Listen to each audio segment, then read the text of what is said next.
on those cold streets in Philadelphia. And I knew this was like the moment of truth. And they said, "Sylvester, you ready?" I said, "No, but Rock, like a dream state." And quite often people said, or people will say, "God, that must have been incredible." I said, "Yeah, but I was never there." And now when I sit back and I reflect on it, what an incredible miracle. Every day I truly miss that character so much. I tell you, sometimes I could just cry because I'll never have a voice like that again where I can just speak whatever I feel in my heart. That's the one thing I'll always cherish about that character, because if I say it, you won't believe it, but when Rocky said it, it was the truth. I used to sit in this little apartment, and it was a room. As a matter of fact, the room was so small, I remember I was able to open up the window and close the door while sitting on the bed at the same time. It was like 8 feet by 8 feet by 9 feet. But the one thing about that room, there was really very little distraction. So I would sit there propped up in bed, and I'd go out with my big pen and legal pad and just start writing these stories. And most of them were very, very trivial. But there was something about the process of unrealized dreams. I was always brought back to this subject because I think it's one of the most enduring subjects and one of the most difficult passages for people to accept, that they never were realized in their own lifetime, that they just didn't get that shot.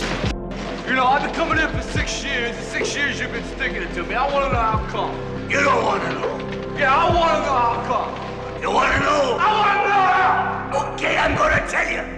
Because you had the talent to become a good fighter. And instead of that, you became a leg breaker. Some cheap, second-rate loan shark.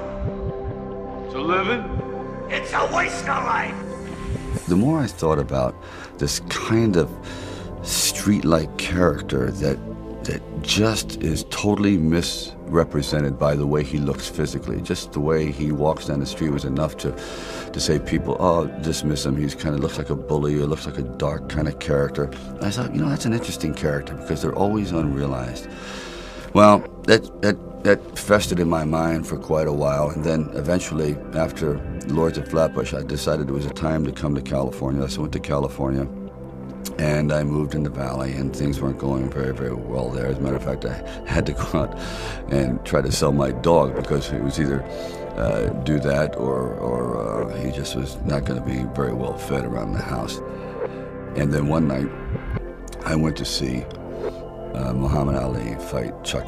And what I saw was pretty extraordinary. I saw a man they called the Bayonne Bleeder, who didn't have a chance at all against the greatest fighting machine, supposedly, that ever lived. For one brief moment, this supposed stumblebum turned out to be magnificent in the fact that he lasted and knocked the champion down. I said, boy, if this isn't a metaphor for life.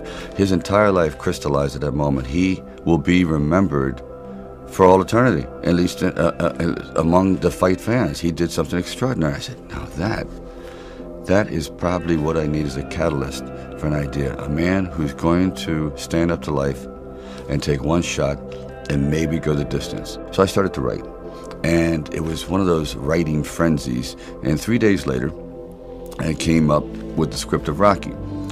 Now, the script by no means was a finished piece of material. It was probably about 90 pages, and maybe 10% of it remained in the final script, but it was done. Originally in Rocky, the film was very, very dark because filmed at that time, the anti-hero was, I guess, the favored kind of character of the day. And I pretty much wrote the original one to be like that. The character was very dark. As a matter of fact, he throws the fight at the very end, and Mickey himself turns out to be this very angry, racist man. And the reason actually Rocky throws the fight because he didn't want to be involved in this kind of world. He said, I'd rather be who I was and to just have all this hatred around me and so on. I remember showing it to my wife. She goes, "Oh, I don't like it. Rocky seems so nasty, so this, so that." Because I had made him very, very street-like and unrepentant. You know, he didn't have the kind of attitude that eventually he ended up with. So I went back and rewrote and rewrote and rewrote. I first met Bob Shardoff and Irwin Winkler, and I believe I was there on a casting call. So we're talking a little bit, and I guess I really wasn't right for the acting part. And on the way out, I said, "Oh, I don't know if it matters, but I do a little bit of writing." He goes, "Really?" I said, "Yeah, I'm writing this story. I have this thing about wrestlers, and I might do something about boxing." Well, he says, "Well, bring it around." And I thought, if I hadn't stopped on the way out, you know, that's why I tell all actors or writers, don't give up. Keep talking. Eventually, you might hit a nerve somewhere, and they go, come on back. And if they didn't say, come on back, or bring it later and let's see what you've developed, I wouldn't be sitting here. So I have to give incredible credit to their insight and their patience, and they're willing to take a chance, which it doesn't exist much anymore, unfortunately. Originally, when I brought the script to them, they were fairly enthusiastic about it. The one thing they were not enthusiastic about was me playing the part, and I really can't blame them. At the time, Ryan O'Neal was a candidate, Burt Reynolds, Robert Redford, Jimmy Caan, and they all, you know, were at the top of their game. And so I could see it, but there was something inside of me that you know, this opportunity is never going to come around. And I really wasn't used to money, and I had no idea of what I would be missing. But the temptation started to come forward. First it was $25 grand, then $100,000. I never heard of $100,000 because I had like $106 in the bank, and like I said, I had to sell my dog, and things were not looking very, very good. My $40 car had just blown up, so I was taking a bus to work. But still, it didn't matter. I wanted to stick with it. Then it went up to $150,000, $175,000, and it went up to $250,000. Now my head was starting to spin, and it went up to $330,000, and probably I heard it went up to $360,000. And I thought, all right, you know, you've really managed poverty very well. You've got this down to a science. You really don't need much to live on. I had like sort of figured it out. So I was not in any way used to the good life. So I thought, you know what? If I know in the back of my mind, if I sell the script and it does very, very well, I'm going to jump off a building. And if I'm not in it, there's no doubt about it, I'm going to leap in front of a train. I'm going to be very, very upset.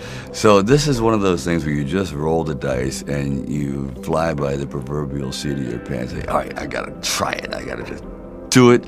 I may be totally wrong, and I'm going to be taking a lot of people down with me, but I just believe in it.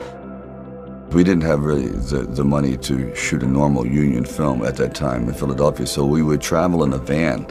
I would jump out of the van, and we were working with the handheld camera at the time with Garrett Brown, and it was somewhat experimental.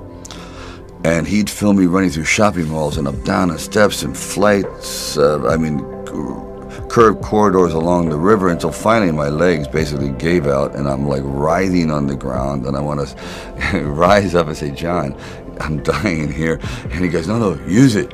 Use the pain. I said, for what? I mean, I'm in misery. He goes, well, no, you know, it's giving your character, it's giving him some depth. I said, it's giving me bruises. It's giving me like agony. I can't sleep at night. But, you know, John would use, one thing about John, he would use the environment. If he saw, like the scene where we just jumped down and saw this ship along the dock, this docked along the pier, and he said, just jump out, run as fast as you can along the ship, and I'm running and running. I said, you know what, my legs are buckling. I'm literally going to crash down here. Teeth are going to go, jaw, face. I'm just going to be ground down to this flat-faced image. Please. And I just barely made it. Because John had me, he would have me run and jump park benches and down streets, and people are throwing things at me. Like when I had the orange thrown at me, and these people had no idea who I was. I was just some strange alien invader in a well-worn, tattered, baggy, incredibly ugly sweatsuit running through their neighborhood, you know, and they're like throwing things at me. And we kind of like made it work, but actually it was like, I thought they were trying to hit me with the orange.